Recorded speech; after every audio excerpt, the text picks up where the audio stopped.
I give you rate, you dey complain. If I tell you how many of my BTC we don't die for Benin, she no go complain for my rate. What time, ladies and gentlemen, I see 1, 2, 3 bottles coming through right now. Pablo Exchange. Pablo Exchange. Pablo Exchange. He said, take this one to Benny Yo. Pablo Exchange. He said, take 3 bottles to Benny Yo. Benny Yo. Welcome, guys. I trust you've been staying safe. Today's true crime story is coming from Nigeria, and it actually defeats the popular saying that love your neighbor as yourself. Before I get into the case, please do me a favor and just subscribe to the channel. Statistics are showing that about 70% of my viewers are not even subscribed to my channel, and it's really affecting my channel adversely. Kindly do me this favor and just click the subscribe button. You can go further and share the video with others. It provides education on security and how to stay alert, especially in these dangerous times. Now, today's true crime story is coming from Nigeria, and it's something that I can say could happen to most people. And by the time I'm done, I'm sure you appreciate why. So, in March of this year, 2025, a fashion designer by name Lawrence Edobor was returning home around 12 a.m. after attending the funeral and burial ceremony of a loved one of his. Now, as he was returning, he was in the company of friends. They were in a vehicle. They brought Lawrence all the way to his own vicinity, at which point they dropped him off and they left. So someone would expect that then everything should be fine. All that is left is for Lawrence Edobor to just walk home and probably get some sleep and continue his life in the morning. Yeah, that is the normal expectation. But unfortunately, after they dropped Lawrence Edobor off, Lawrence Edobor didn't make it home. Yeah, he didn't make it home. Some way, somehow, come the morning, not even the morning, in the early dawn of that day, Lawrence Edobor was found unalived. And guess what? His head was gone. In that same neighborhood, he was in the midst of his neighbors, as at the time his friends dropped him off around 12 a.m. Fast forward to about 3 a.m. that dawn, Lawrence was unalived and his head was gone. Literally, his head was off his body. It was gone. Now, police commenced investigations because this was really strange. And it turns out this is what actually happened. Now, around 12 a.m., when Lawrence Edobor was dropped off, he was walking home, and then, allegedly, he met a group of guys. Now, this group of guys, they seem to be like a vigilante group. Sometimes they call them watchdog committee. It's quite common in some communities in Africa. And in case you are not familiar with the concept, I'll just take a minute to explain. So, usually, these groups are formed in communities, and it comprises of the local guys or the neighborhood guys, men in the neighborhood who are strong and fit and brave. They form these groups with the intent of coordinating with the police to beef up security in the area. And they do this as a way of augmenting situations where the police force is not sufficient, or maybe the police force is spread so thin they are not regularly patrolling, so crime seeks to be taken advantage of that. So then you have some of these watchdog groups being formed as a way of augmenting the security gap. So when Lawrence Edobor saw these guys, he thought they were one of such groups. And anyone who meets such groups feels safe because they are the watchdog committee. They are actually there to protect you. But little did Lawrence Edobor know that this particular group of guys were not the watchdog committee. these were guys who were on the prowl for something else.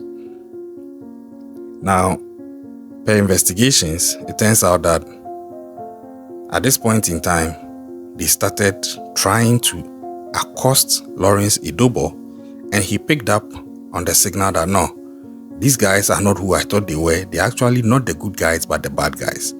So he tried to take off and run away. They caught up with him, and then a scuffle ensued.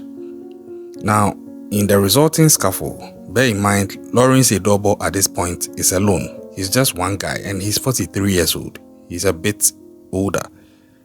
And his assailants, at least one of them, is in his late 20s, so he is likely to be more active and stronger. And this assailant was in the company of other friends of his, or let me say, other criminal elements that he was working with. So right from the get-go, Lawrence Edobor was disadvantaged and outnumbered. And the people also had the element of surprise in their favor. So when the scuffle ensued, within minutes, they were able to overpower Lawrence Edobor and they snuffed him out. Now, after they did this,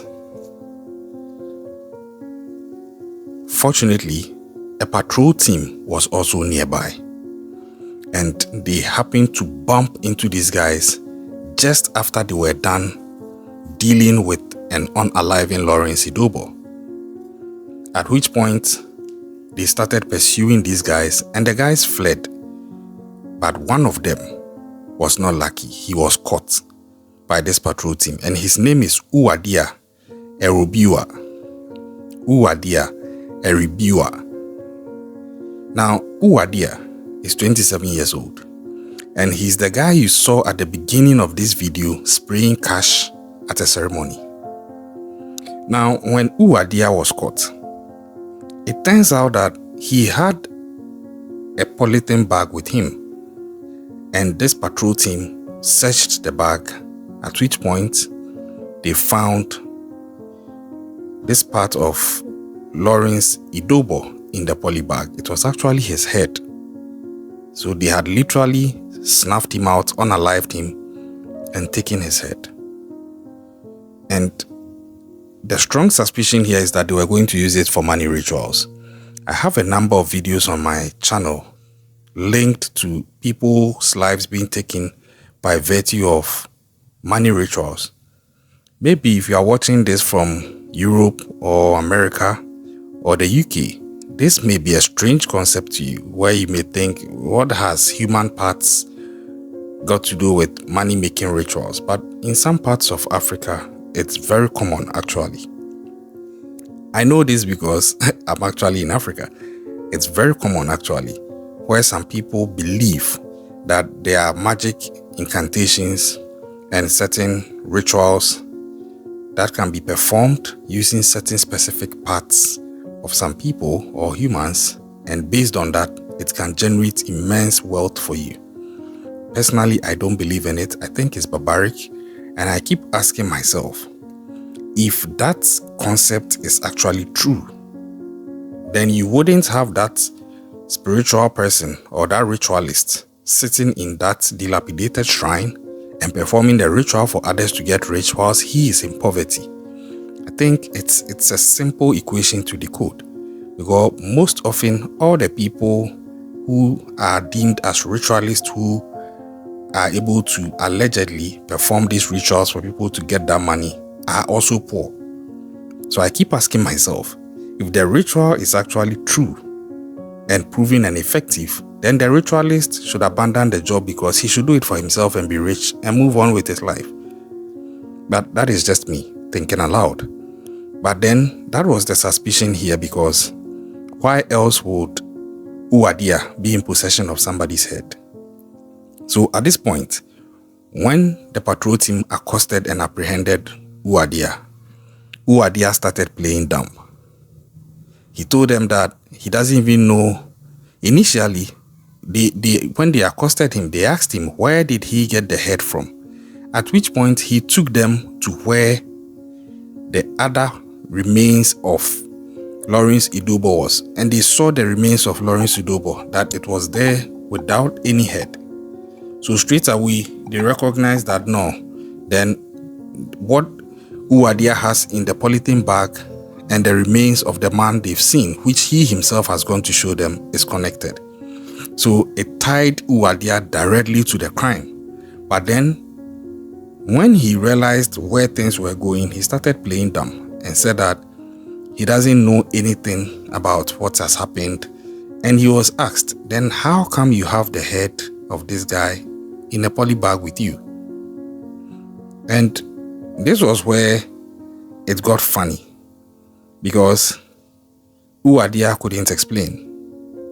Now, a family member of the deceased later came and successfully identified the deceased as Lawrence Edobor.